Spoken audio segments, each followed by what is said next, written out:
શ્રી ગોવર્ધન નાથ કી જય. દાણ લીલાનું પદ લીધું છે આજે સખીજનો.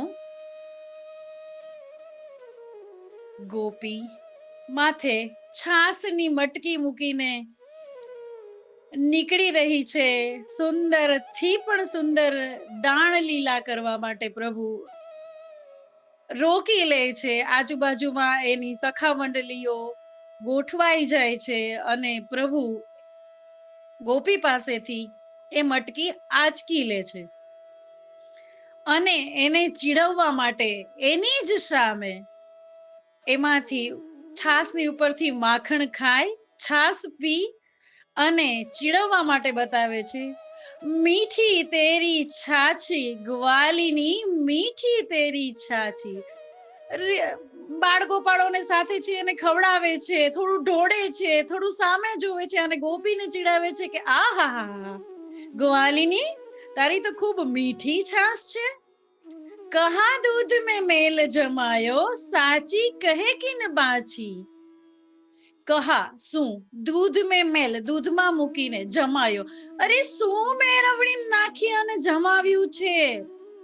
કહા દૂધ મેં મેલ જમાયો, શું મેળવીને તે આ દૂધ જમાવ્યું છે.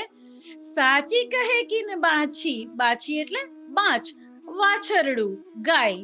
અને ક્યાં ગાયનું તે આવું દૂધ છે, તે આટલી સુંદર છાછ છે તારી ગ્વાલીની. પછી વધારે ચીડવે છે, વખાણ કરે છે. ઓરે ભાતી ચિતવો તેરો, અને આ તારી જોવાની કલા અદા, તારું ચિતવન ચિત્ત ચોરી જાય એવું. ભોહ ચલત હે આછી, ભોહ એટલે ભ્રમર, આંખની ઉપરની ભ્રમર. આ તારી જોવાની અદા, આ તારી જોવાની કલા, આ તારું ભ્રમરનું નચાવવું મારું ચિત્ત ચોરી જાય છે. ગ્વાલીની તો ખૂબ સુંદર છે, અદ્ભુત છે. પછી ગ્વાલીની ચીડાઈ ગઈ છે. એ હવે પ્રભુ સમક્ષ આવે છે લડવાની તૈયારીમાં. તો પ્રભુ કહે છે, એસો ટકજક કબહુ ન દેખ્યો.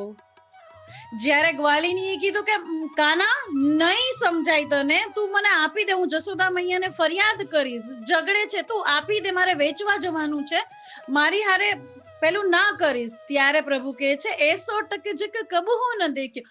અરે ગ્વાલીની, આટલી છાસ માટે આટલી રકજક કરે છે, આવી રકજક તો મેં ક્યાંય નથી જોઈ.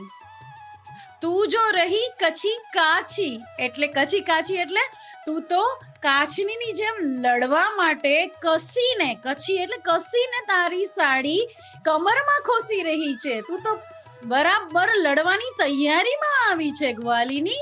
એસો ટકજક તો કબહુ ના દેખ્યો. જ્યારે ગોપી તેમ છતાં પણ પ્રભુની સમક્ષ આગળ વધી રહી છે લડવાના કાજે પોતાની સાડી કમરમાં ખોસીને, ત્યારે પ્રભુ રહસી કાન કર કુચપતિ પરશત, પરશત એટલે સ્પર્શ કરે છે, કુચપતિ હૃદય કમળ ઉપર. રહસી કાન, કાન શું કરે છે, એના હૃદય કમળ પર હાથ પધરાવીને એને રોકે છે.